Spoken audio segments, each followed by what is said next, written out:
Minimum 180 to 200 வந்துட்டு விஜய் படங்களுக்கு ரொம்ப ரொம்ப இயல்பாக போயிடுச்சு. அது மணிரத்னமும் அவரும் சேர்ந்து ஒரு படம் தக் லைஃப் எடுத்தாங்க இல்லையா?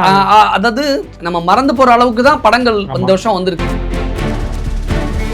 ஒரு பக்கம் பார்த்தா அவருடைய ரைவல்ரின்னு சொல்லப்படுற கமல் திடீர்னு வந்து எஸ்குஸ்கா வந்து இடையில வந்து விக்ரம் படத்தை இட்டு கொடுத்துட்டாப்புல. நிச்சயமா அது வந்துட்டு யாரா இருந்தாலும் தூங்க விடாம செஞ்சிருக்கும். அஜித் வந்து பாத்தீங்கன்னாக்கா டோட்டலா வித்தியாசமானவர். அஜித்தை பொறுத்த வரைக்கும் அவருடைய கோருங்கிறது அவருடைய ஆடியன்ஸ், அவருடைய ஃபேன்ஸ் மட்டும்தான். விக்னேஷ் சிவன் கையில் வந்துட்டு அந்த ஃபஸ்ட்டு அந்த ப்ராஜெக்ட் இருந்தது, வேற ஒரு கதையே. அப்புறம் அது அவங்களுக்கு ப்ரொடியூசருங்க ஏதோ இடைஞ்சல் ஏற்பட்டு அப்புறம் விக்னேஷ் சிவன் அதிலிருந்து வெளியேறி இவர் மகிழ் திருமணி திடீர்னு உள்ளே வந்து அது ஏதோ ஃப்ரெஞ்சு மொழி படமோ ஏதோ ஒரு மொழி படம்ன்றாங்க, அதனுடைய தழுவல்னு சொல்கிறாங்க.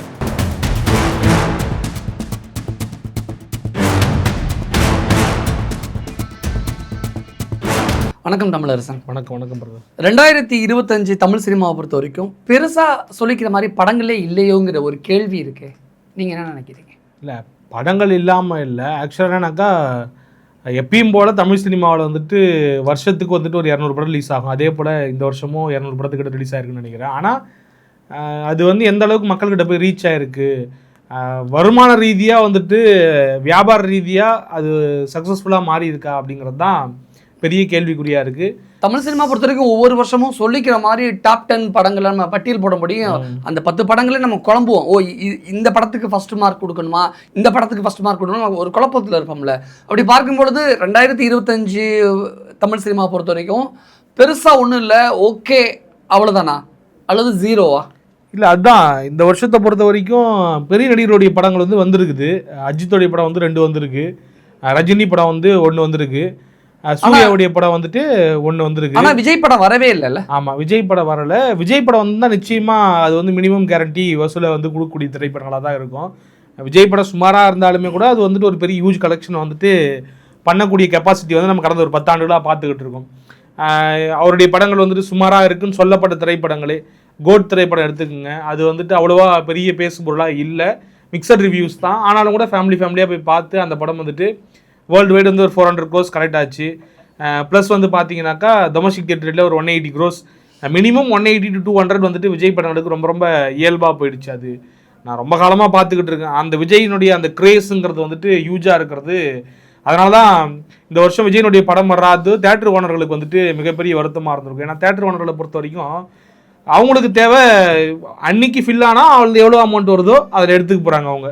இப்போ ப்ரொடியூசருக்கு தான் வந்து ஓவராலாக வந்துட்டு எவ்வளோ டர்ன் ஓவர் ஆகிருக்கு, எவ்வளோ கலெக்ட் ஆகிருக்கு, அதில் நம்ம எவ்வளோ ஷேர் கொடுக்க போகிறோம், தேட்டரிக்கல் ஷேர் எவ்வளவு, இப்படிலாம் உட்காந்து பார்த்துக்கிட்டு இருக்கணும்.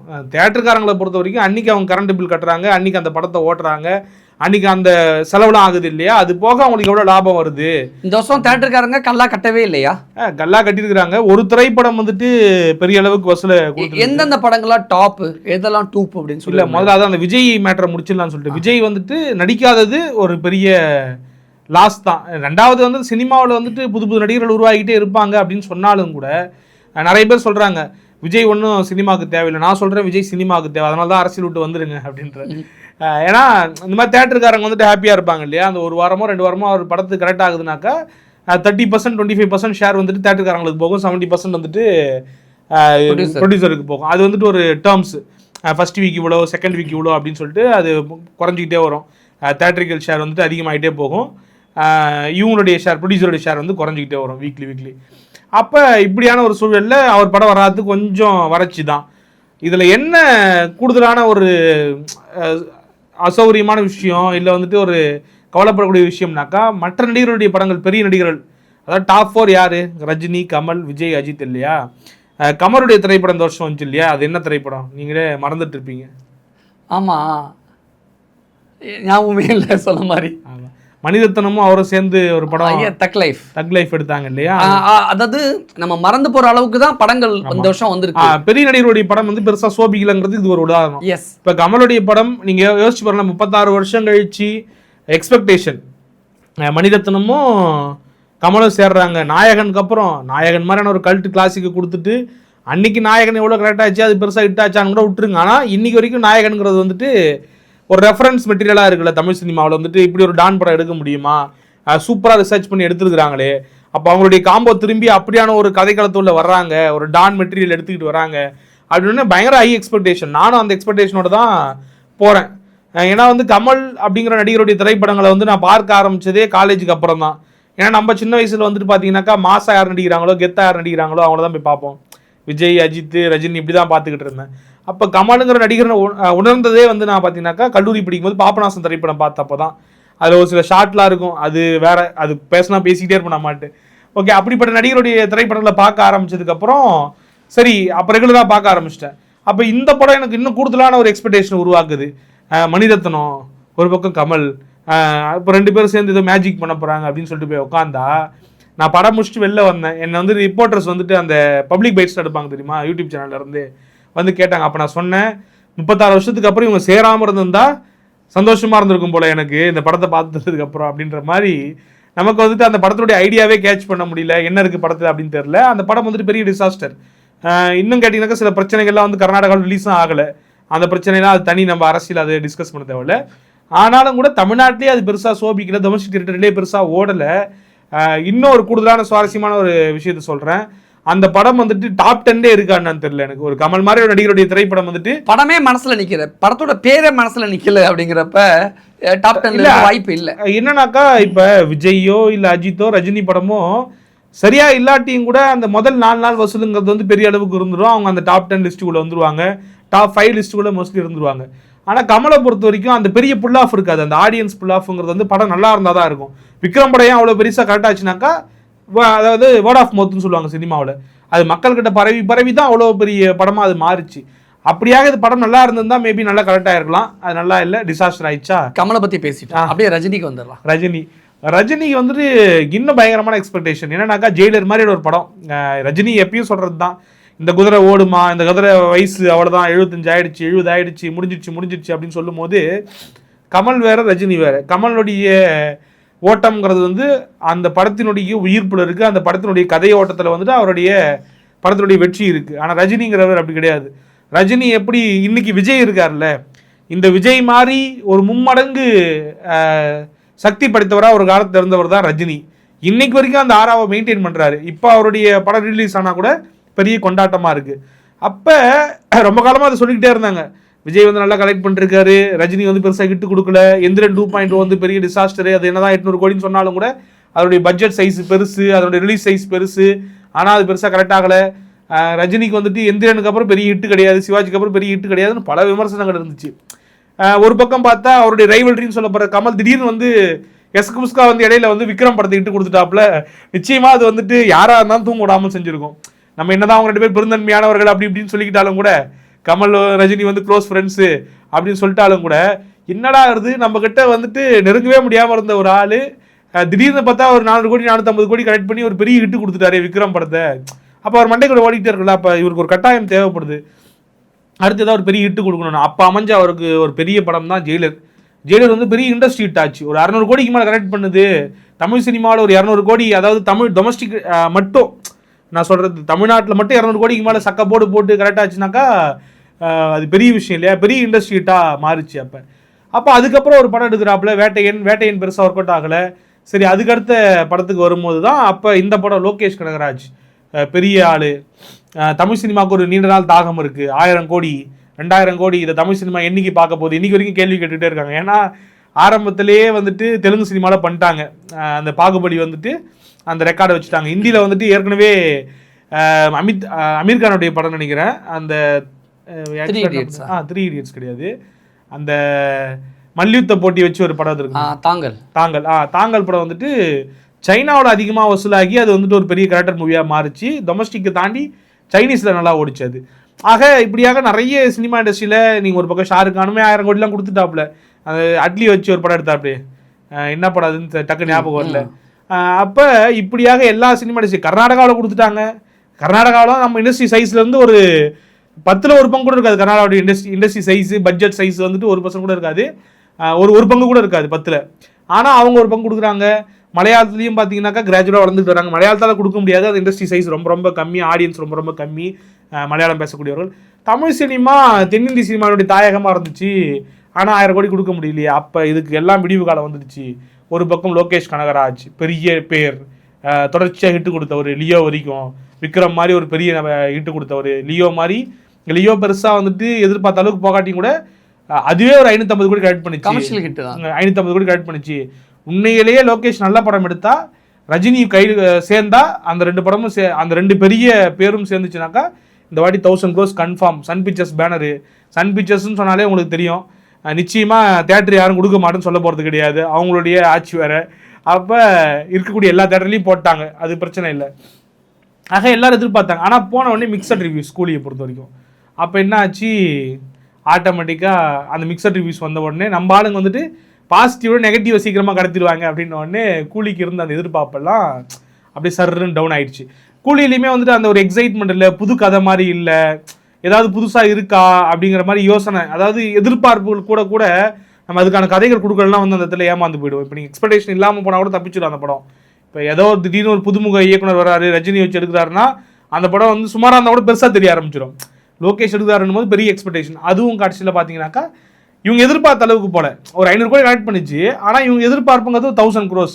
ஏன்னா லோகேஷ்கே 50 கோடி சம்பளம், ரஜினிக்கு ஒரு 150 கோடி சம்பளம் மட்டுமே இவங்க 2 பேருமே 200 கோடி போயிடுச்சு பட்ஜெட்டில்.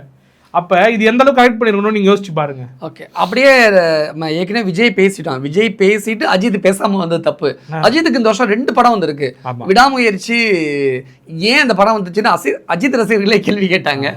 ஆனால் குட் பேட் அக்லி ஓரளவுக்கு காப்பாத்துச்சு. ஆனால் அதுதான் வசூலில் கிட்டத்தட்ட நம்பர் 1 இடத்துல இருக்கா, அல்லது அதுதான் இந்த வருஷம் டாப் ஆஃப் த மூவியா? ஆமாம், என்னன்னாக்கா அஜித்தை பொறுத்த வரைக்கும் நான் இப்போ சொன்ன அவங்க ஒவ்வொருத்தரும் ஒரு செட் ஆஃப் ஆடியன்ஸ். கமலை பொறுத்த வரைக்கும் கமலுடைய படங்கள் நல்லா இருந்தால் மட்டும்தான் அதனுடைய எலிவேஷன் இருக்கும். விஜயை பொறுத்த வரைக்கும் நல்லா இருக்கோ நல்லா இல்லையோ குடும்பமாக அவருடைய படத்தை போய் பார்ப்பாங்க. அதே தான் ரஜினியும் விஜயும் கிட்டத்தட்ட ஒரே மாதிரி தான். அந்த படங்கள் நல்லா இருக்கு நல்லா இல்லைன்னு தாண்டி அவங்களுக்குன்னு ஒரு பெரிய ஹியூஜ் ஆடியன்ஸ் இருக்கிறாங்க, ஃபேமிலி ஆடியன்ஸ் இருக்கிறாங்க. அஜித் வந்து பார்த்தீங்கன்னாக்கா டோட்டலாக வித்தியாசமான அஜித்தை பொறுத்த வரைக்கும் அவருடைய கோருங்கிறது அவருடைய ஆடியன்ஸ், அவருடைய ஃபேன்ஸ் மட்டும்தான். அவருடைய ஃபேன்ஸ் வந்துட்டு ரொம்ப ரொம்ப டைஹார்ட் ஃபேன்ஸ், எல்லாருக்கும் தெரிஞ்ச ஒன்று தான். அந்த ஃபேன்ஸ் எந்த அளவுக்கு அந்த படத்தை ரியாக்ட் பண்ணி பார்க்குறாங்க அப்படிங்கிறத போது அதனுடைய வெற்றியே அமையும். ஃபேமிலி ஆடியன்ஸ்லாம் நீங்கள் பெருசாக அஜித்தோடைய படத்துக்கு சக்ஸஸ் கொடுப்பாங்க அப்படின்னு எதிர்பார்க்க முடியாது. அந்த வகையில் விடாமுயற்சி படம் ரிலீஸ் ஆகும்போது அஜித் கிட்ட தன்னுடைய ஃபேன்ஸ் என்ன எதிர்பார்த்து போவான், அஜித்துக்கே அவன் ரசிகராக மாறணும் அப்படிங்கிற ஒரு கேள்வி இருக்குல்ல. அவன் தீனா படம் பார்த்தும், அட்டகாசம் படம் பார்த்தும், வில்லன் படம் பார்த்தும் ஆடியன்ஸாக மாறின ஆள் அந்த காலகட்டத்தில். அதே மாதிரி பில்லா பார்த்து வெறித்தனமான ஃபேனாக மாறினவன். அந்த அஜித்தை கூட்டும் போயிட்டு பொண்டாட்டியை தேட விடுறன்னு ஒரு கதையில் நடிக்க விட்டா, விடாமுயற்சி நடிக்க விட்டா, அந்த படத்தை எப்படி அவர் ரிசீவ் பண்ணிப்பான்? இங்கே எங்கே பெரிய சிக்கலாகி போச்சுனாக்கா, மற்ற நடிகர்களுக்காவது ஃபேமிலி ஆடியன்ஸ் போய் அந்த படத்தை காப்பாற்றுவாங்க. அஜித்தை பொறுத்த வரைக்கும் அவங்களுடைய ரசிகர்களுக்கு அந்த படம் பிடிக்கணும். அப்போ அந்த ரசிகர்களுக்கான படமாக அது இல்லை. அஜித் சும்மாவே ஒய்ஃபை தேடிட்டு போகிறாரு, ஃபைட் பண்ணல, டான்ஸ் ஆடல, பஞ்சு டைலாக் பேசலை, கலராக சட்டை போடல, எதுவுமே பண்ணனா அப்புறம் அவன் படத்தையே பார்க்க மாட்டான். அவனை பொறுத்த வரைக்கும் அஜித்தை வந்து ஜாலியாக பார்க்கணும், நல்லா பார்க்கணும், அப்படி கொண்டாடுறோம். அவனுக்கு நீங்க சொன்ன எல்லாமே குட் பேட் அக்லி படத்துல அஜித் பண்ணிட்டாரு. இப்ப இந்த படத்துல வந்துட்டு இது எதுவுமே இல்ல. அது விடாமுயற்சி வந்ததே ஒரு பெரிய டிராவல், அது பெரிய முயற்சி தான். விக்னேஷ் சிவன் கையில வந்துட்டு அந்த ஃபர்ஸ்ட் அந்த ப்ராஜெக்ட் இருந்தது, வேற ஒரு கதையே. அப்புறம் அது அவங்களுக்கு ப்ரொடியூசருக்கு ஏதோ இடைஞ்சல் ஏற்பட்டு அப்புறம் விக்னேஷ் சிவன் அதுல இருந்து வெளியேறி இவர் மகிழ் திருமணி திடீர்னு உள்ள வந்து அது ஏதோ பிரெஞ்சு மொழி படமோ ஏதோ ஒரு மொழி படம்ன்றாங்க, அதனுடைய தழுவல்னு சொல்றாங்க. அஜித் எப்ப திடீர்னு இந்த மாதிரிலாம் முடிவுல எடுப்பாப்ல, ஏதாவது இந்த மாதிரியான ஸ்டோரிகள் நடிக்கிறது. அப்படிதான் வந்து நேர்கொண்ட பார்வை நடிச்சாப்புல. நேர்கொண்ட பார்வை நடிச்சதுலாம் அது ஒரு பெரிய துணிச்சல், அதில் வரவேற்கிறோம் நம்ம. ஏன்னா சோசியல் காஸ்க்கான ஒரு படம் அது. பெண்கள் நோ சொன்னா நோ தான் அப்படிங்கிறத வலியுறுத்தக்கூடிய ஒரு திரைப்படம். அதில் அவர் நடிக்கிறாருங்கிறது நமக்கு சந்தோஷம் தான். ஆனால் அதில் வந்துட்டு யச்சுநாத் வந்து ஓரளவுக்கு பயங்கரமாக ஹேண்டில் பண்ணியிருப்பாப்புல. அஜித்துக்கு சில ஃபைட்லாம் வச்சு அதை அஜித்தை கொஞ்சம் மாசா காமிச்சு அப்படி இப்படி கதையை கொஞ்சம் அந்த பிங்க்லேருந்து கொஞ்சம் சேஞ்ச் பண்ணியிருப்பாப்புல. ஆனால் இங்கே மகிழ் திருமேனி வந்து ஒரு டோட்டலாக வேற மாதிரி டேரக்டர். மகிழ் திருமேனி வந்துட்டு ஒரு ராவான டேரக்டர். அந்த ரானஸ் வந்துட்டு அஜித்துக்கு ஒர்க் அவுட் ஆகாதுன்னு நினைக்கிறேன். நீங்க யோசிச்சு பாருங்களேன், மகிழ் திருமேனி வந்துட்டு நிறைய நல்ல படங்கள் கொடுத்துருக்காங்க, ஆனா அது ராவான படங்கள் இல்லையா. அப்ப அஜித்தை வச்சு நீங்க எடுக்க போறீங்கன்னாக்கா நீங்க ஃபேண்டசிக்குள்ள போனாதான் வேலைக்காகும். அப்ப அதுக்கடுத்து ஒரு படம் வருது, சரி இந்த படம் இவ்வளவு பெரிய டிசாஸ்டர் ஆகி போச்சு. டிசாஸ்டர் தான், நம்ம வெளிப்படையா சொல்லுவோம். நான் அஜித் ஃபேன் தான், இருந்தாலும் நான் வந்துட்டு நான் வச்சு டாப் 10லயே கிடையாது இல்ல, அது 3வது இருக்குது. கலெக்ஷன்ல. ஏன்னா அதான் சொன்னல அவருடைய ரசிகர்களுடைய வலிமை அது. அது வந்துட்டு அந்த படம் வந்துட்டு ஃபிளாப் ஆனாலும் ரசிகர்களுடைய விடாமுயற்சினால் விடாமுயற்சி 3வது இருக்கு. ஆமா, ஆக்சுவலா என்னன்னா 78 கோடி கலெக்ட் பண்ணிருக்காரு தமிழ் சினிமா, அதாவது தமிழ்நாட்டுல மட்டும். நம்பர் 1ல வந்துட்டு குட் பேட் அக்லி இருக்கு, அஜித் படம் தான். அஜித் படம் 2வது இடத்துல கூலி இருக்கு. நான் சொல்றது டொமஸ்டிக் டெரிட்டரியில மட்டும். இவங்க தப்பா புரிஞ்சுக்கிட்டு ரஜினி தான் அதிகமாக கலெக்ட் பண்ணிருக்காரு, நமக்கு சண்டைக்கு வருவாங்க. நான் சொல்றது எஃப்எம்எஸ் கிடையாது, அது எஃப்எம்எஸ் மீன்ஸ் வெளிநாடுகள். அதே போல சொல்றீங்க தமிழ்நாடு மட்டும் சொல்றேன் நான், ரீஜன் ஆஃப் தமிழ்நாட்டுல மட்டும் நம்பர் 1 இருக்கிறது குட் பேட் அக்லி, நம்பர் 2 இருக்கிறது கூலி, நம்பர் 3 இருக்கிறது விடாமுயற்சி. 2025 தமிழ் சினிமாவில் டாப் 3 படங்கள் அப்படின்னா குட் பேட் அக்லி, கூலி, விடாமுயற்சி அப்படிதான் சொல்ல தோணுது. ஏன்னா இதை தாண்டி வேற படமே இல்லையா அப்படிங்கறதெல்லாம் ரொம்ப வருத்தத்தோட இதுவுமே வந்துட்டு பெரிய அளவுக்கு வருமானம் ஈட்டி கொடுக்காத படங்கள் தான். நம்ம வந்துட்டு இவங்க டாப் 3 இருக்காங்க 4 இருக்காங்கன்றதுதான் கணக்கு கிடையாது, அவங்களுடைய மார்க்கெட்டை தாண்டி அவங்க அச்சீவ் பண்ணாங்களா அப்படிங்கறதான் கேள்வி. அப்ப அந்த வகையில டிசாஸ்டர் இந்த 3 படம் தான் சொல்லிட்டீங்க. விடாமுயற்சி டிசாஸ்டர், கூலி ஆவரேஜ், குட் பேட் அக்லி. 3 படமுமே ஒரு சினிமா ஆடியன்ஸா பார்க்கும்போது 3மே சுமாரான படம் தான். ஆனா இந்த 3 படம் தான் வசூல்ல நம்பர் 1, நம்பர் 2, நம்பர் 3 இருக்கு அப்படிங்கிறது ரொம்ப வருத்தத்துக்குரிய விஷயம் இல்ல. அது பார்வையா அது சினிமானா அப்படிதான், பியூர் ஸ்டார்டம் சம்பந்தப்பட்டதுதான். அது வந்து நீங்க உருப்படியா சொல்லிக்கிற மாதிரி படமே இல்லையா? இதே இப்ப நீங்க குட் பேட் அக்லி வந்து பாத்தீங்கன்னாக்கா, இந்த படம் விடாமுயற்சி வந்து பாத்தீங்கன்னாக்கா 78 crores கலெக்ட் ஆகுது. ஆனா நான் சொன்ன மாதிரி அந்த ஆடியன்ஸுக்கு பிடிச்ச மாதிரி ஒரு படத்தை டெலிவர் பண்றப்ப, அந்த கோர் ஃபேன்ஸுக்கு பிடிச்ச மாதிரி ஒரு படம் டெலிவர் பண்றப்ப அப்படியே டபுள் ஆகுது. குட் பேட் அக்லி கலெக்ட் பண்ணக்கூடிய அமௌண்ட் தமிழ்நாட்டில் 152 கோடி, 78 கோடி எங்க இருக்கு, 152 கோடி எங்க இருக்கு. அப்ப அந்த படம் வந்துட்டு பெரிய அளவுக்கு வசூல் ஈட்டி தந்திருக்கு. அது உண்மையிலேயே வந்து தியேட்டரிக்கலா வந்துட்டு பெரிய சக்சஸ் தான். இந்த வருஷம் உருப்படியா படம் இல்லை அப்படின்னாலதான் மறு வெளியீட்டு படங்கள் அதிகமா வந்துச்சா? இல்ல அது ஒரு படங்கள்ல எப்பயோ அந்த படத்தெல்லாம் இப்ப மறுபடியும் வெளியிட்டாங்கல்ல, படையப்ப உட்பட. அதுதான் காரணமா? படமே இல்லைங்கிறது தான் வறட்சி ஏற்பட்டுருச்சு. படத்துக்கு வறட்சி ஏற்பட்டுச்சுக்காண்டி எந்த படமும் சரியா பர்ஃபார்ம் ஆகல. ஒண்ணு. ரெண்டாவது வந்துட்டு நல்ல திரைப்படங்களுக்கு பஞ்சம் இருக்குது இந்த வருஷம். சக்தி திருமகன், பைசன் ரெண்டுமே சூப்பரான படம் என்னோட சாய்ஸ். இல்ல அதுதான், அந்த மாதிரி நிறைய படங்கள் வந்துருக்குது. ஆனா அதெல்லாம் எவ்வளவு கலெக்ட் ஆயிருக்கு. நீங்க பைசன் திரைப்படம் வந்துட்டு உண்மையிலேயே வந்துட்டு ஒரு எக்ஸ்ட்ராடனரி ஃபிலிம், அதுல மாற்றுக்கிறதே கிடையாது. இது வரைக்கும் மாரி செல்வராஜ் இயக்கிய திரைப்படங்கள்ல என்னுடைய மனதுக்கு நெருக்கமான படம், பெஸ்டான ஒரு மூவி. நான் முதல்ல பைசன் வைப்பேன், அதுக்கடுத்த மற்ற படங்களை வைப்பேன். இந்த வருஷம் 2025 நம்பர் 1 என்ன படத்துக்கு நீங்க மார்க் போடுறீங்கன்னா பைசன். நம்பர் 2க்கு நீங்க என்ன படத்துக்கு மார்க்? இல்ல எனக்கு நிறைய ஆண்டனியோட சக்தி திருமகனுக்கு நான் நம்பர் 2 அப்படின்னு நிறைய திரைப்படங்கள் மீது எனக்கு வந்துட்டு நல்ல அபிப்பிராயங்கள்லாம் இந்த வருஷம் நிறைய குட் ஃபிலிம்ஸ்லாம் வந்திருக்குது. அதை மாற்றுக்கிறதே கிடையாது. குடும்பஸ்தன் மாதிரி ஒரு படம் வந்துருக்குது, அது வந்துட்டு ஃபேமிலி ஆடியன்ஸை அட்ராக்ட் பண்ணுற மாதிரி. அப்படியே இந்த பக்கம் வந்தீங்கன்னாக்கா அது திரைப்படத்துடைய பேர் என்னன்னாக்கா மெட்ராஸ் மேட்டின்னு ஒரு அருமையான திரைப்படம். அந்த மெட்ராஸ் மேட்டின்லாம் பெரிய அளவுக்கு மக்களை போய் சேரலை. ஏன்னா அதனுடைய ரீச்சிங் வந்து ரொம்ப ரொம்ப குறைவாக இருக்குது. ஏன்னா நடித்த ஆட்கள்லாம் வந்து ரொம்ப ரொம்ப சின்ன சின்ன ஆட்கள், காளி வெங்கட், ரோஷினி ஹரிப்பிரி, இந்த மாதிரி சின்ன சின்ன நடிகர்கள் நடிச்சிருந்தால அது ரீச் கம்மியாக இருந்தது. டூரிஸ்ட் ஃபேமிலி பெரிய சக்ஸஸ்ஸு. இன்னும் நிறைய படங்கள் அடிக்கிட்டே போகலாம். அந்த வருஷம் நிறைய நல்ல நல்ல படங்கள்லாம் வந்திருக்கு தான். ஆனால் கலெக்டட் மூவிஸாக எது மாறி இருக்கு அப்படின்னு பார்க்குறப்ப, அப்போ இந்த கலெக்ஷனுடைய ஆதாரம்ங்கிறது வந்து ஸ்டார்டம் தான். அப்போ அந்த ஸ்டார்கள் நடிக்கக்கூடிய திரைப்படங்கள் நல்லா இல்லை அப்படிங்கிறது தான் ஒரே ஒரு ஃபேக்டராக இருக்குது. அந்த வகையில் அஜித்துடைய ஒரு படம் மட்டும் பெரிய அளவுக்கு கரெக்டாக இருக்குது, அதுதான் வந்து குட் பேட் அக்லி அப்படின்னு பார்க்குறோம். அப்போ நம்ம இந்த பைசன் படத்தை பற்றி டிஸ்கஸ் பண்ணுறப்ப, பைசன் ஓகே, ஒரு மாரி செல்வராஜ் ரெனவுண்ட் டைரக்டர், எல்லாருக்கும் தெரிஞ்சவர், அவருடைய விக்ரமுடைய பையன் நடிக்கிறாரு. இதெல்லாம் தாண்டி படம் நல்லா இருக்குது, கதை நல்லா இருக்குன்னு ஓடுது. ஆனா சில படங்கள் நல்லா இருந்தே ஓட மாட்டேங்குது. அது காரணம் என்னன்னாக்கா அதனுடைய இல்ல உங்களுக்கு சக்தி திருமணம் ஏன் பிடிச்சதுன்னு கேட்டது ஜனரஞ்சகமா இருக்கும். இல்ல சக்தி ஸ்டோரி சொல்றதுக்கு ஒரு பெரிய துணிச்சல் வேணும். இல்ல சக்தி திருமகன் எடுத்துக்கூடிய சப்ஜெக்ட் வந்து துணிச்சலான சப்ஜெக்ட், அதுல மாற்றுக்கிறது கிடையாது. ஆனா நிறைய அதுல லூப் ஹோல்ஸ் இருக்கதான் நான் பாக்குறேன். என்னுடைய பார்வையில் வந்து நிறைய லூப் ஹோல்ஸ் இருக்கதான் எனக்கு தோணுது. ஒட்டுமொத்தமா அந்த சிஸ்டம் வந்து கரப்டடா காமிக்கணும் அப்படிங்கிறது டைரக்டர் ஒரு முயற்சியா எடுத்துக்கிறாப்புல. அது ஓகே, அது ஒருத்தனுடைய பார்வை. ஆனால் நமக்கு அதில் உடன்பாடு கிடையாது. அப்போ அவங்க எதை விழிக்கிறாங்க, எதை சொல்ல வராங்க, முற்படுறாங்கன்றது தெரியல. அதில் வந்து பெரியாருடைய சித்தாந்தத்தை உள்வாங்கி ஒருத்தன் வளர்றான் அப்படின்னும் பொழுது, அவன் பெரியாருடைய சித்தாந்தத்தை உள்வாங்கிட்டு அவன் எந்த எக்ஸ்ட்ரீமிட்டுக்கும் போவான், அவன் எவ்வளோ பெரிய ஃப்ராடுத்தனமும் பண்ணுவான்னு காமிக்கிறது மேலே எனக்கு உடன்பாடு கிடையாது.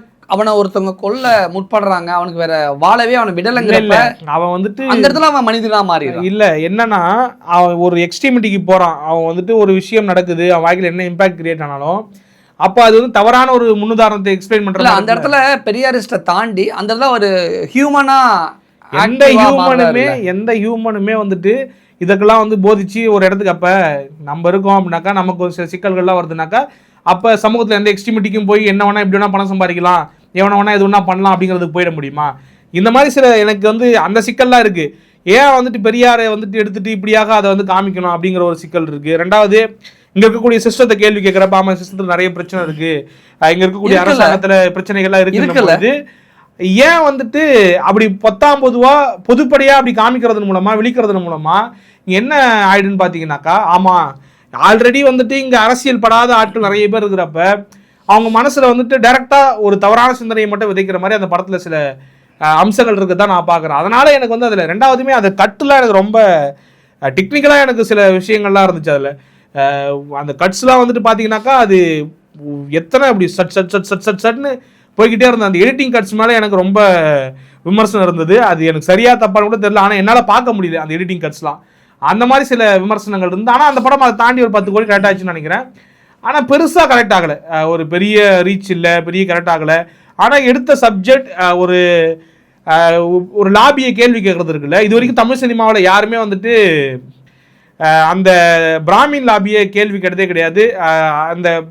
அந்த குறிப்பிட்ட அந்த லாபியை கேள்வி கேட்டதா ஒரு படங்களும் அந்த ஒரு துணிச்சலுக்கு பாராட்டலாமே தவிர மற்றபடி நிறைய சிக்கல் இருக்குது அந்த படத்தில். அதான் நான் சொன்ன மாதிரி இந்த மாதிரியான விஷயங்கள்லாம் இருக்குது. அது இன்னமும் பெட்டராக கையாண்டிருந்தா, பெட்டரான கிராஃப்டாக கொண்டு வந்திருந்தா, கிராஃப்டாக மீன்ஸ் நான் சொன்ன மாதிரி எடிட்டிங் கிராஃப்டில் நல்லா ஒர்க் பண்ணியிருக்கலாம், சில கிராஃப்ட்ஸ்லாம் ரொம்ப அழகாக பண்ணியிருந்தாங்கன்னா அந்த படம் இன்னும் சூப்பராக இருந்திருக்கும் அப்படிங்கிறது என்னுடைய கருத்து. கிட்டத்தட்ட 2025 டாப் 3 மூவியை அலசிட்டோம். அதே மாதிரி எது பெஸ்ட்டு பர்ஃபார்ம் பண்ண படங்கள் நம்ம அலசிட்டோம். பெருசாக இந்த வருஷம் சொல்லிக்கிற மாதிரி படங்கள் இல்லாட்டியும் கூட 2026 இல்லை இப்போ நீங்கள் வந்துட்டு இவ்வளோ பேசிட்டு இந்த வருஷத்தினுடைய சூப்பர் ஸ்டாராக இருக்கக்கூடிய ஒருத்தரை மிஸ் பண்ணிட்டு நம்ம போனோம்னாக்கா அதை விட பெரிய ஆபத்து எதுவுமே கிடையாது. இந்த வருஷத்தில் எப்படி வந்துட்டு 10 மடங்கு 15 மடங்கு வந்துட்டு ஒரு பெரிய ஹிட்டு வந்துட்டு டூரிஸ்ட் ஃபேமிலி கொடுத்துச்சோ, அதே போல் தன்னுடைய சம்பளத்தை படத்துக்கு உயர்த்திக்கிட்டே போகிற ஒரு ஆள், ஒரு சூப்பர் ஸ்டார் டம்மு, ஒரு முதல் படத்துலேருந்தே 100 கோடி வசூல் பண்ணக்கூடிய ஒரு ஆச்சரியம் தமிழ் சினிமா நடக்குதுனாக்கா அது ஒருத்தருக்கு தான், பிரதீப் ரங்கநாதன்ங்கிற ஒரு விடலைக்கு தான். இவ்வளோடு தான் இருக்கிறாப்புல ஒரு அடுத்த சூப்பர் ஸ்டார் பிரதீப் ரங்கநாதன். அதெல்லாம் நான் சொல்ல விரும்பல. ஆனால் அவர் தேர்ந்தெடுக்கக்கூடிய பிரதீப்போடைய அந்த இது இருக்குல்ல, பிரதீப் வந்து ஒரு ஆறாவது கிரியேட் பண்ணிருக்காரு ஜென்சி கிட்ஸ் மத்தியில் வந்துட்டு.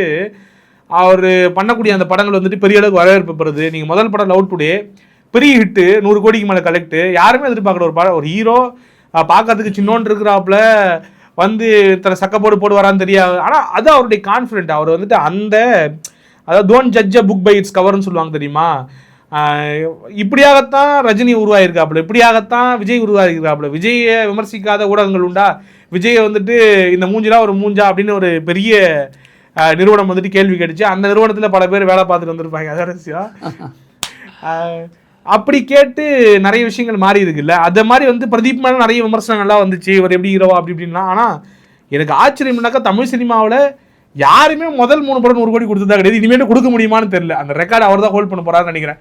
இனி காலத்துக்கும் முதல் 3 படம் 100 கோடி கொடுத்த ஒரே ஆள், நான் சொல்றது வேர்ல்டு வைடு கொடுத்த ஒரே ஆள் வந்துட்டு பிரதீப்பாக தான் இருக்க முடியும். அந்த வகையில் இந்த வருஷம் வந்து தமிழ் சினிமாவுக்கு சூப்பரான இயரா என்னன்னு தெரியல. பிரதீப்புக்கு செம்ம இயரு. 2 படமே 100 கோடி, ஒரு படம் 148 கோடி கிட்ட வேர்ல்டு வைட் கரெக்டாக இருக்குது, இன்னொரு படம் 114 கோடி அதோட டியூடு கரெக்டாக இருக்குது. நம்ம இந்த நம்பர்ஸ் தான் வந்து ஒரு ரெப்யூட்டட் ரிப்போர்ட்ஸ் வந்து தான் எடுத்து சொல்கிறோம், நம்பக்கூடிய அளவுக்கு இருக்கிறதா தான் சொல்கிறோம். அந்த வகையில் டிராகன் வந்து பெரிய ஹிட்டு, சக்கப்போடு பெரிய பேனரு, அர்ச்சனாவுடைய ப்ரொடக்ஷனு, கல்பாத்தி அவங்களுடைய ப்ரொடக்ஷனு.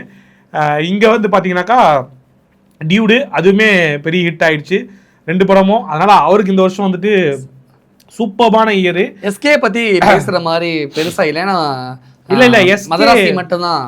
ஆமாம், மதராசி வந்துட்டு பெஸ்ட் எக்ஸ்பெக்ட் ஆவரேஜாக போயிடுச்சு இல்லை. ஏன் மதராசி மேலே வந்துட்டு பெரிய எக்ஸ்பெக்டேஷன் அப்படின்னாக்கா, மதராசி வந்துட்டு ஏன்னா இப்போலாம் வந்துட்டு எஸ்கே பிரதீப்லாம் பேச ஆரம்பிச்சிட்டாங்க அந்த வகையில். ஏன்னா பிரதீப் அந்த அளவுக்கு ஒரு இம்பாக்ட் கிரியேட் பண்ணிட்டாப்ல. ஆனால் இதுக்கப்புறமா அந்த கண்டினியூ ஆகுமா அது அப்படிங்கிறது பிரதீப் மேலே ஒரு டவுட் இருக்குது. ஏன்னாக்கா இதே மாதிரியான கதைகளை கொடுக்குறப்போ ஒரு கட்டத்துக்கு மேலே சலிப்பு தட்டிடும். ஜென்சிகளுக்கான படமே கொடுத்துக்கிட்டு இருக்காரு அப்படின்னா கூட ஒரு கடத்தில் இங்கே சர்க்கிள் ஏற்பட்டுரும் அப்படிங்கிற ஒரு சந்தேகம் இருக்குது. ஆனால் அது அவர் தெளிவான ஆள் தான். அவர் எப்படி தன்னை கட்டமைச்சிக்கிறாரு, ஒரு 2 படம் டைரக்ட் பண்ணாப்புல அடுத்து அழகாக ஹீரோ எலிவேட் ஆகி போயிட்டுருக்காப்புல பார்ப்போம். அதே போல் ரொம்ப தெளிவான ஆள் தான் எஸ்கே. தன்னுடைய முதல் பட அறிமுகத்திலேருந்து எந்த டேரக்டர்கிட்ட அறிமுகமாகணும், யார்கிட்ட போய் உட்காரணும், எந்த படத்தை வந்து நமக்கு விவிஎஸ் மாதிரி ஒரு படம் நல்ல பேனர், அடுத்து வந்து காக்கி சட்டைன்னு சொல்லிட்டு தனுஷ் எடுக்கிற படம் அப்படின்னு சொல்லிட்டு அவர் சூப்பராக ஒரு ட்ராவல் வந்தாப்புல. அவருக்கு பெரிய பூம் கொடுத்த படம் அப்படின்னாக்கா அந்த ஆர்மி வீரர் ரோல் நடிச்சாங்க அமரன். அந்த அமரன் படம் வந்துட்டு ஆல் ஓவர் இந்தியா வந்துட்டு ஒரு பெரிய கலெக்ஷனு, அது போன தமிழ் வருஷம் சினிமாவில் ஒரு ஹியூஜ் கலெக்ஷனு 365 க்ரோஸ்னு நினைக்கிறேன். 360 அப்படிங்கிறது வந்துட்டு இது வரைக்கும் அஜித்தே கலெக்ட் பண்ணாத ஒரு கலெக்ஷன். அதுதான் உண்மை, யதார்த்தம். அப்படி ஆனால் அந்த கதைக்கு அவ்வளோ பெரிய கலெக்ஷன் ஆனதுக்கு காரணம் அது நேஷனல் கனெக்டிவிட்டி. இந்தியா முழுக்க இருக்கக்கூடிய எல்லாரையும் கனெக்ட் பண்ணக்கூடிய ஒரு உண்மை சம்பவத்தை ஒத்தி எடுக்கப்பட்ட திரைப்படம் அப்படிங்கிறதால படம் நல்லா இருந்தது, மேக்கிங் நல்லா இருந்தது.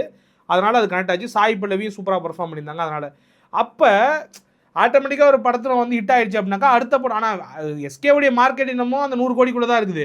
அந்த ஒரு படம் பயங்கரமாக ஹிட் ஆகி போயிடுச்சு. ஆனால் அடுத்து வரக்கூடிய படத்தை எப்படி எதிர்பார்ப்பாங்கனாக்கா இதை விட பெட்டராக இருக்கணும், எஸ்கே இதை விட கரெக்ட் பண்ணணும் அப்படின்னு தான் யோசிப்பாங்க இல்லையா. அந்த வகையில் பெரிய காம்போ ஏஆர் முருகதாஸ் வந்து தொடர்ந்து சர்க்கிள் இருந்தாலும் கூட பழைய பேர் அந்த முருகதாஸுங்கிற பேர் வந்துட்டு அப்படியே தான் இருக்குது. அப்போ முருகதாஸ் எஸ்கே சேர்றாங்க அப்படின்னோடனே பெரிய எக்ஸ்பெக்டேஷன் இருந்துச்சு. மதராசி, நான் அந்த மதராசி படம் போய் பார்த்தேன். எனக்கு எப்படி இருந்ததுனாக்கா துப்பாக்கியோட ஒரு மினி வெர்ஷன் மாதிரி தான் இருந்தது. அதே வில்லன், இவர் ஹீரோ, அதே 1-to-1 ஃபைட்டு, அங்கே வந்துட்டு போட்டில், அங்கே வந்து ஷிப்பில், இங்கே ஹார்பரில் கிளைமேக்ஸ் ஃபைட்டு, அதே மாடலில் இருந்த மாதிரி லைட்டாக எனக்கு ஃபீல் ஆச்சு. பெருசாக ஃப்ரெஷ்னஸ் இல்லை கதையில், புதுசாக எதுவுமே இல்லை. சில புதிய விஷயங்கள் அதில் கையாண்டதாலும் கூட எக்ஸ்பெக்டேஷன் அளவுக்கு பெருசாக இல்லாதால அந்த படம் வந்துட்டு 100 கோடி கூட கலெக்ட் ஆகலை. அதான் உண்மை. 98 90 சம்திங் 90+ தான் ஏதோ நின்றுச்சு அப்படிங்கிற மாதிரி நம்ம பார்க்குறோம், ரிப்போர்ட்ஸ் பார்க்குறோம். ஆக எஸ்கேவோட நிலைமை இதில் ஆச்சரியமாக திடீர்னு சக்ஸஸ் கொடுக்கக்கூடிய ஒரு ஆள் யாருனாக்கா விஜய் சேதுபதி. ஒரு காலகட்டத்தில் எஸ்கே விஜய் சேதுபதினு பேசிக்கிட்டு இருந்தாங்க. அதுக்கப்புறம் பார்த்தீங்கன்னாக்கா எஸ்கே வேற எங்கேயோ போயிட்டாப்புல, விஜய் சேதுபதி அந்த லெவலுக்கு ரீச் பண்ணவே முடியல. காரணம் விஜய் சேதுபதி வந்து எல்லா படத்தையும் நடிக்க ஆரம்பிச்சாப்புல. கேட்குற கதைகள், கெஸ்ட் ரோலு, போய் வில்லன் நடிப்பாப்புல, திடீர்னு ரஜினிக்கு வில்லன் நடிப்பாப்புல, திடீர்னு வேறு யாருக்காவது வில்லன் நடிப்பாப்புல, இப்படியே போய்கிட்டு இருந்தால எஸ்கே ஒரு பக்கம் பீக்குக்கு போயிட்டாப்புல விஜய் சேதுபதி. ஆனால் விஜய் சேதுபதி திடீர்னு சர்ப்ரைஸாக ஒரு சில ஹிட்டுலாம் குடிப்பாப்புல. அவருக்கு வந்துட்டு எஸ்கே இருக்க மாதிரி ஓப்பனிங் கிடையாது, எதுவுமே கிடையாது. ஆனால் படம் நல்லா இருந்தால் அந்த படம் வந்துட்டு ஒரு ஆடியன்ஸ் ஃபுல்லாக்கி அது ஓட ஆரம்பிச்சிடும். எப்படி கமலுக்கு ஓடுதோ அது மாதிரி ஓட ஆரம்பிச்சிடும். அந்த வகையில் தலைவன் தலைவி வந்து ஒரு நல்ல படம், அதாவது ஒரு ஜனரஞ்சகமான படம், ஃபேமிலி ஆடியன்ஸை கவர் பண்ண படமாக அது மாறி அது ஒரு பெரிய சக்கப்போடு போட்டிருக்கு. அவருடைய படங்களில் ஒரு பெரிய ஹியூஜ் கலெக்ஷன் கொடுத்த ஒரு திரைப்படமாக அது மாறி இருக்குது. ஆக இப்படி தான் வந்துட்டு சூழல் இருக்குது. நிறைய குட்டி குட்டி படங்களை வந்து நம்ம நோட்டீஸ் பண்ணாமல் விட்டுக்கிட்டே இருக்கிறோம். எனக்கு நிறைய படங்கள் மறந்துடுச்சு. நான் நிறைய சின்ன படங்கள் பார்க்கக்கூடிய ஆள், எனக்கு நினைவில் இல்லை, நான் நிறைய சொல்லியிருப்பேன் இல்லைனாக்கா. ஆக இப்படி தான் இந்த வருஷம் சினிமா இருந்திருக்கு. அடுத்த வருஷமாவது பெரிய அளவுக்கு எக்ஸ்பெக்டேஷன்ஸ்லாம் வச்சு பார்த்துக்கிட்டு இருக்கோம். அது பார்ப்போம் என்னென்ன படங்கள்லாம் வரப்போகுது. 2025 பொறுத்த வரைக்கும் தமிழ் சினிமா ஒட்டுமொத்த ஆடியன்ஸுமே ஏமாத்திருச்சு. 2026 தமிழ் சினிமாவது ஏமாற்றாமல் எல்லாரையும் மகிழ்விக்குமா அப்படிங்கிறத நம்ம பொறுத்து இருந்து பார்ப்போம். அது என்னன்னா 26லையும் சில எக்ஸ்பெக்டேஷன்லாம் இருக்குது. ஏன்னா ஒவ்வொருத்தர் நடிகருடைய படங்களை முக்கியமாக அதில் வந்துட்டு we are all waiting for January Jananayagan. ஏன்னா ஜனநாயகன் வந்து விஜய் அஃபிஷியலாக தன்னுடைய கடைசி படம் அப்படின்னு அனௌன்ஸ் பண்ணியிருக்கிறாப்புல. ஜனநாயகன் வந்துட்டு எனக்கு நம்பிக்கை இல்லை நடிப்பார் நடிப்பார் அப்படின்னு நான் நம்புறேன். அது உங்களுடைய ஆசை, உங்களுடைய பவன் கல்யாணம் நடிக்க ஆரம்பிச்சிட்டாருங்க. ஓகே, துணை முதலமைச்சராக இருந்து உங்களுக்கு அவர் நடிக்கணும்ன்றத தாண்டி அரசியல் அவர் நடிக்கணும். விஜய் நடிக்கணுங்கிறது என்னோட ஆசை. அப்படியா? ஓகே. அப்போ ஜனநாயகன் திரைப்படம் வந்துட்டு ஒரு பெரிய ஹியூஜ், நீங்கள் நம்பலாம் அடுத்த அவர் நடிக்க போகிறாரு. ஆனால் ரசிகர்கள்லாம் சோகத்தில் இருக்கிறாங்க. கடைசி படம் தலைவர் இனிமேட்டு வந்து அரசியல் தான், டேரெக்டாக அவர் முதல்வர் சீட்டில் உட்கார போகிறாரு, அவருக்கு ரெடி பண்ணிட்டாங்க சீட்டை, பேர்லாம் அங்கே போர்டெலாம் அடிச்சிட்டாங்க. தெரியுமா தெரியாது அவங்களுக்கு? பனையூரில் போர்டெலாம் டைப்லாம் பண்ணிட்டாங்க, முதலமைச்சர் அப்படின்னு சொல்லிட்டு அந்த ஆணிலலாம் எழுத செதுக்க ஆரம்பிச்சிட்டாங்க. அதனால் இனி படங்கள் நடிக்க போகிறதில்ல அப்படின்னு முடிவு பண்ணிட்டாங்க. ஆக ஜனநாயகன் மீது வந்துட்டு ஒரு பெரிய எக்ஸ்பெக்டேஷன் இருக்குது. எனக்கு என்ன ஆசைனாக்கா கடைசியாக போகிறாப்புல தயவு செஞ்சு அந்த 1000 கோடியை கொடுத்துட்டு போயிடுங்க தமிழ் சினிமாவுக்கு, நீங்களே அந்த ஆளாக இருந்துட்டு போயிடுங்க, சந்தோஷமாக ஏற்றுக்கிறோம் நாங்கள்.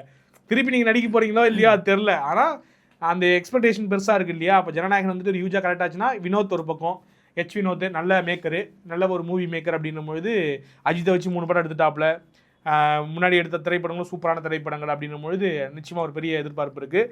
ஒரு அரசியல் படமாக இருக்க போது போடுன்னு நினைக்கிறேன் நான். பார்ப்போம் அந்த படம் எந்த அளவுக்கு நல்லா ஓடுதோ அந்த அளவுக்கு அரசியலையும் கொஞ்சம் அவருக்கு பூஸ்ட் கிடைக்கும். அதே போல் அடுத்தடுத்து வரக்கூடிய ஜெயிலர் 2 ரஜினி படமாக இருக்கட்டும், திருப்பி வந்துட்டு அஜித் ஆதிக் ரவிச்சந்திரனுடைய அந்த காம்போ, இப்படி வந்து லைனாக லிஸ்ட்லாம் இருந்துக்கிட்டே இருக்குது. அடுத்த வருஷமாவது இந்த மாதிரி பெரிய நடிகர்கள் படம்லாம் வந்து சறுக்காமல் கொஞ்சம் பெரிய ஹிட் ஆகட்டும். கடைசியாக ஒருத்தரை பற்றி பேசிடுவோம், ஏன்னா எனக்கு ரொம்ப வருத்தமாக இருக்குது அவர் நினச்சாதான். சூர்யா எப்படிப்பட்ட மனுஷன், எப்படி இருந்தார் ஒரு காலத்தில். ஒரு பக்கம் ரஜினி கமல் இருந்தாங்கனாக்கா விஜயகாந்த்னு ஒரு பில்லர் வந்துட்டு கூட தேர்ட் ட்ரியோவாக வந்து நிற்பாப்புல. அதே போல் விஜய் அஜித்னாக்கா சூர்யான்னு ஒருத்தர் இருந்தாப்புலப்பா போட்டிக்கு அப்படின்னு சொல்லக்கூடிய ரேஞ்சுக்கு இருந்துட்டு இன்றைக்கி வந்துட்டு விஜய் அஜித்தோடைய மார்க்கெட் எங்கேயோ போயிடுச்சு. இன்னும் கேட்டால் விஜய் எங்கேயோ பீக்கில் இருக்கார் ஓவரால் வேர்ல்டு வைட் மார்க்கெட்டில். அஜித்தும் டொமஸ்டிக் மார்க்கெட்டில் எங்கேயோ பெருசாக இருக்காப்புல. சூர்யா அப்படியே சுருங்கி அதுக்கடுத்து அவர் பெரிய ஹிட்டே இல்லாமல் போயிடுச்சு. அது என்ன அவருடைய நேரமா இல்லை காலமான்னு தெரியல. அவருடைய நல்ல திரைப்படங்கள் எல்லாம் ஓடிடியில் ரிலீஸ் ஆகுது. அது நீங்கள் வந்துட்டு அந்த அந்த விமானத்தை வச்சு அதான் அந்த கோபி சூரரை போட்டு சூரரை போட்டுருக்கு. சூரரை போட்டால் கூட ஜெய்பீமா இருக்கட்டும், இந்த மாதிரி நல்ல திரைப்படங்கள்லாம் ஓடிடி ரிலீஸ் ஆகிடுது. தேட்டர் ரிலீஸ் ஆகிற படம் எதுவும் ஓட மாட்டேருந்து. கடைசியாக எடுத்த அவர் ரெட்ரோ படம் இருக்கு இல்லையா, அதுவுமே பெரிய நட்டம் தான் அவங்களுக்கு. பெரிய ஹிட்லாம் கிடையாது, 100 கோடி கூட கரெக்ட் ஆகலை. அவர் வந்துட்டு இன்னைக்கு சிவகார்த்தியோட கம்மியான ஒரு இடத்துல தான் இருந்துகிட்டு இருக்காரோன்னு எனக்கு தோணுது. அவருக்கு ஒரு நல்ல திரைப்படம் அமைஞ்சு, ஒரு நல்ல கதை அமைஞ்சு அவர் மேலே வந்தாருனாக்கா இன்னும் தமிழ் சினிமாவுக்கு ஆரோக்கியமாக இருக்கும். ஏன்னா நம்ம விக்ரம் கிட்ட வந்து அது பெரிய எக்ஸ்பெக்டேஷன் இருக்காது.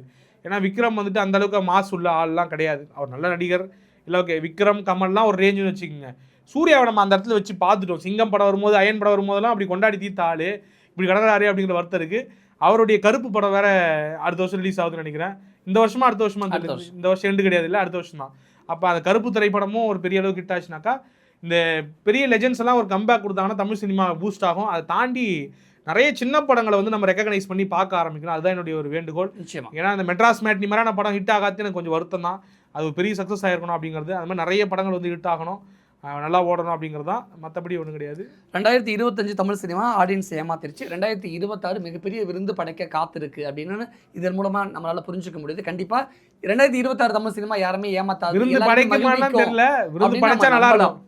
விருந்து படைச்சா நல்லா இருக்கும், அந்த எதிர்பார்ப்போடு இருக்கேன். ஏன்னா அடிக்கடி வாரத்துக்கு வாரம் படம் பார்க்குற ஆள்னாலே என்ன ஏமாத்தாம இருங்க. அவ்வளோ நிறைய விஷயம் ஷேர் பண்ணிக்கிட்டீங்க.